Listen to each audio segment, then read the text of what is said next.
मनुष्य को छोड़ करके हमें कोई न मार सके। ब्रह्मा जी ने कहा तथास्तु।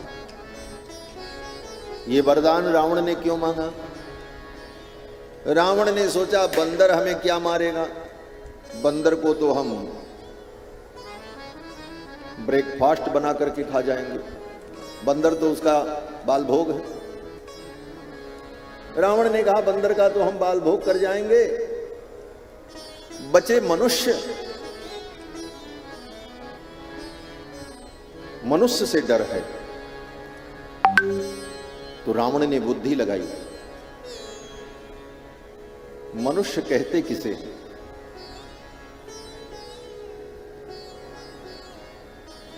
जो वेद शास्त्र के अनुसार जीवन यापन करे उसको मनुष्य कहते हैं।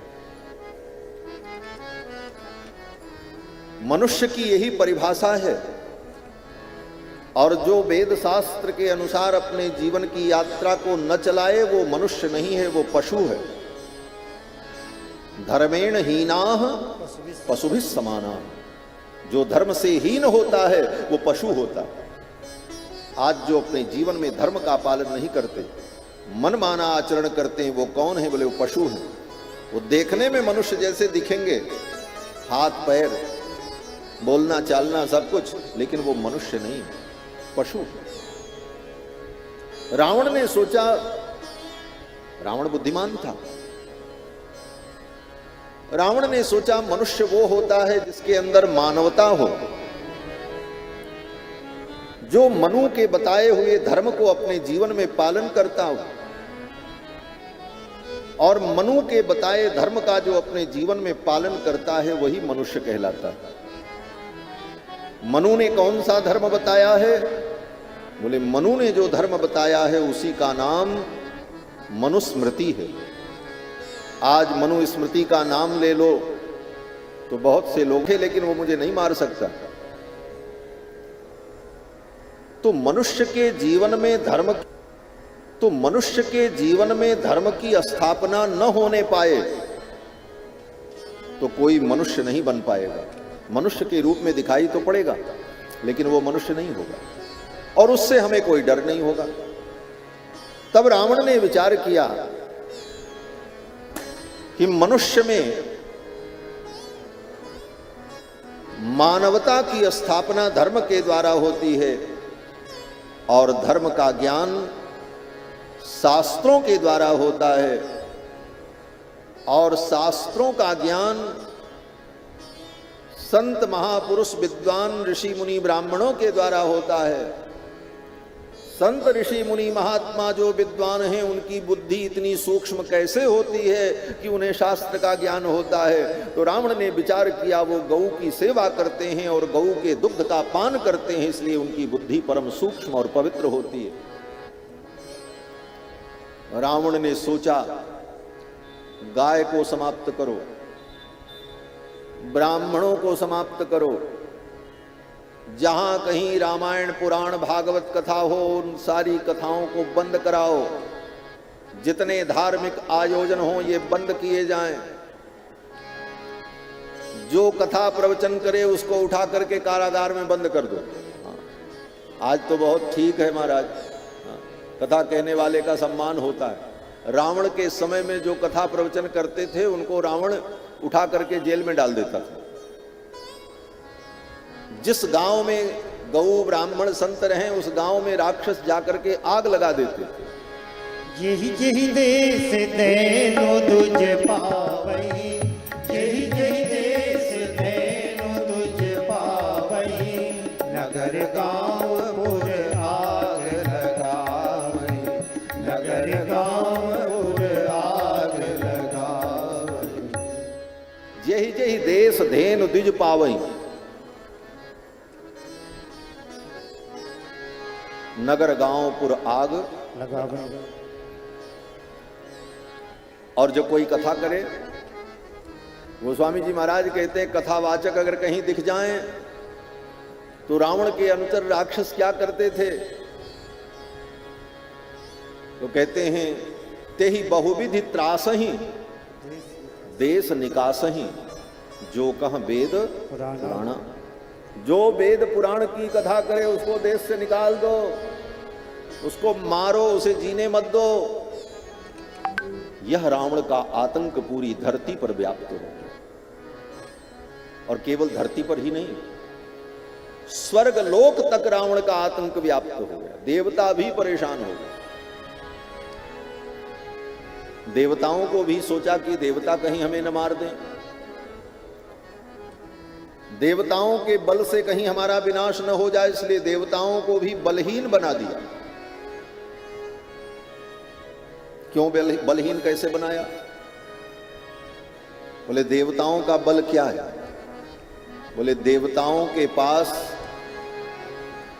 शक्तियां तो बहुत होती हैं, लेकिन देवता मनुष्य के अधीन होते हैं।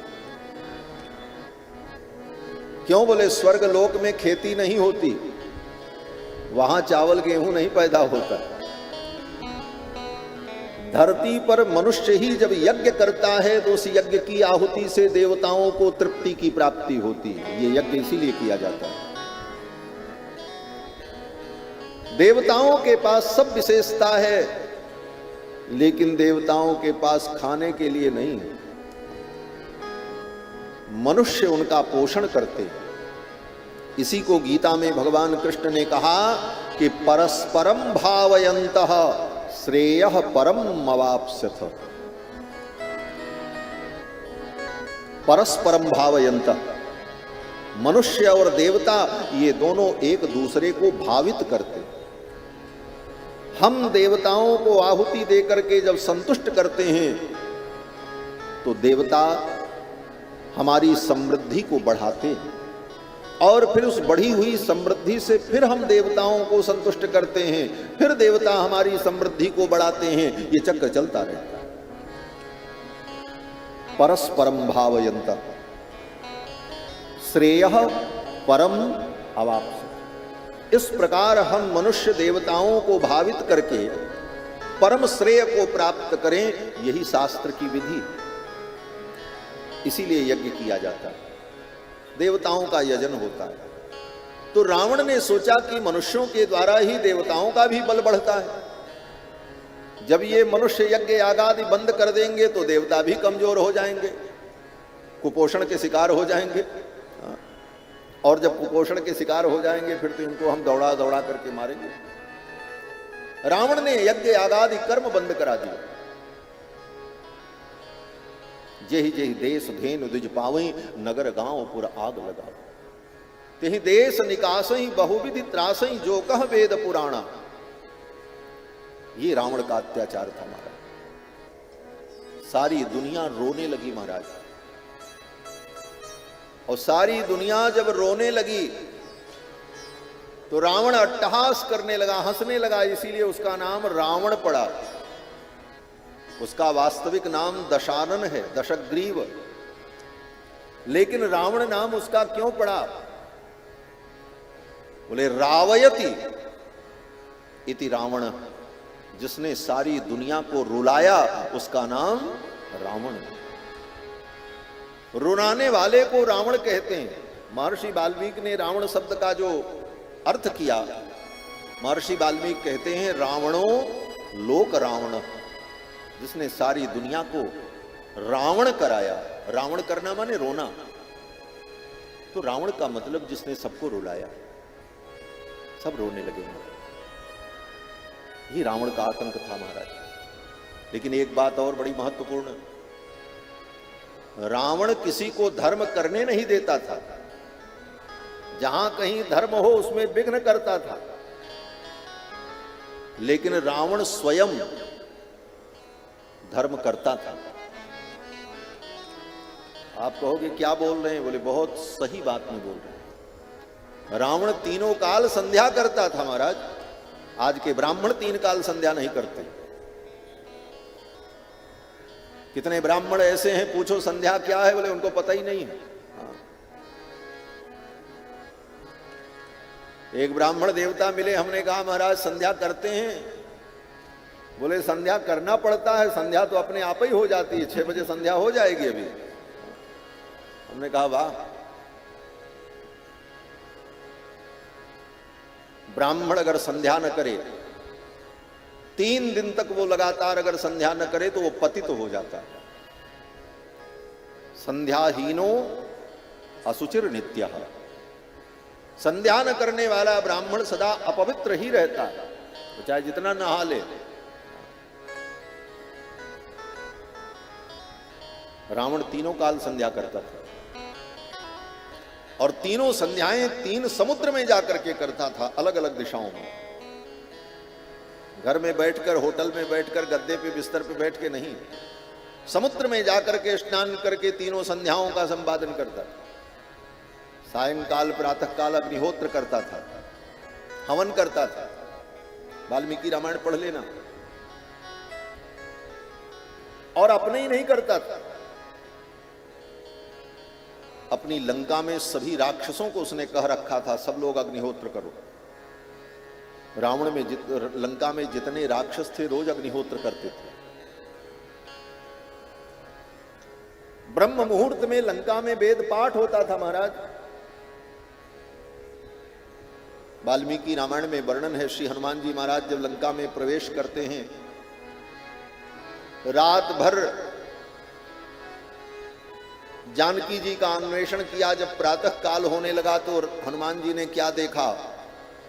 बोले सुस्राव ब्रह्म घोषान सविरात्रे ब्रह्म राक्षसान। उन ब्रह्म राक्षसों के घर में वेद मंत्र का पाठ हो रहा था और वे राक्षस अग्निहोत्र कर रहे थे। प्रजापतये स्वाहा, इंद्राय स्वाहा, अग्नये स्वाहा, सोमाय स्वाहा।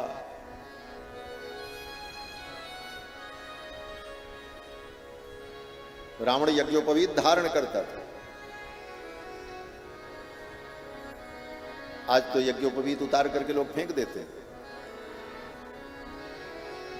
और न फेंकें तो ऐसी व्यवस्था हो गई है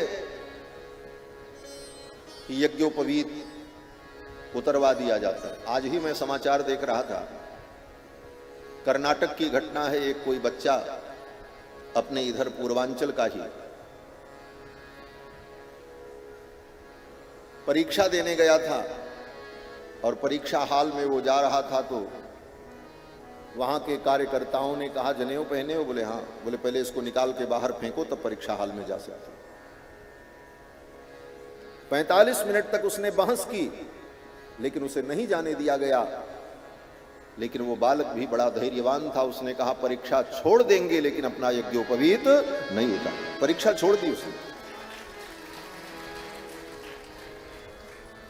ये निष्ठा धर्म के प्रति होनी चाहिए, तब धर्म बचेगा।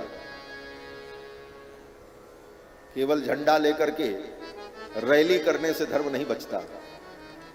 धर्म के प्रति हर व्यक्ति जब कट्टर होगा, हम अपने जीवन में अपने धर्म का त्याग न करें और कहीं हम समझौता न करें, तब धर्म का पालन। रावण सारे धर्म कर्म करता था लेकिन दूसरे को नहीं करने देता था। यही रावण का सबसे बड़ा पाप था। रावण चाहता था धर्म का फल हमको तो मिले लेकिन धर्म को करके लोग सुखी न हो और मैं सब पर शासन करूं। इसलिए रावण ने किसी को धर्म करने नहीं दिया। और इस पाप से जब धरती व्याकुल हो गई, रावण जब चलता था तो धरती कांपती थी महाराज। गोस्वामी जी महाराज कहते हैं, चलत दसानन डोलत अवनी, चलत दसानन डोलत अवनी, करजत गर्भ श्रमहि सुर रवनी, करजत गर्भ श्रमहि सुर रवनी, चलत दसानन डोलत अवनी, चलत दसानन डोलत अवनी। रावण जब चलता तो धरती कांपती। सारे देवता रावण के त्रास से दुखी हो गए। रावण गदा लेकर के स्वर्ग पहुंचा। देवता स्वर्ग छोड़ करके भाग गए महाराज। देवन तके मेर गिर खोहा, देवता लोग जाकर के पर्वत की कंदराओं में छिप गए। रावण के भय से। एक व्यक्ति ने कहा, महाराज ये बात समझ में नहीं आई। बोले क्यों समझ में नहीं है? बोले जो रावण गदा लेकर के स्वर्ग तक जा सकता है, उस रावण से बच करके देवता कहां जाएंगे? कंदरा में छिपने से वो कैसे बच जाएंगे? देवन तके मेरे गिर खोहा, पर्वत की कंदराओं में गुफाओं में जाकर के देवता छिप गए, रावण लौट करके चला आया। बोले जो रावण स्वर्ग तक जा सकता था उन कंदराओं में नहीं गया? बोले जा तो सकता था, लेकिन संत जन कहते हैं रावण बड़ा अभिमानी था, और अभिमानी व्यक्ति कभी सिर झुका नहीं सकता, और कंदराओं का द्वार बहुत छोटा होता है, कंदराओं में गुफाओं में घुसने के लिए सिर झुकाना पड़ता है। रावण ने कहा हम सिर झुका नहीं सकते, और कंदराओं का द्वार बहुत छोटा होता है, एक खोपड़ी हो तो घुस जाए, 10-10 खोपड़ी है, कहां घुसे महाराज? इसलिए रावण ने कहा छोड़ो जाने दो, पड़े रहे यही सिकंदरा में, हम तो चले। ये रावण का था। स्वर्ग के देवता उसके वशवर्ती हो गए।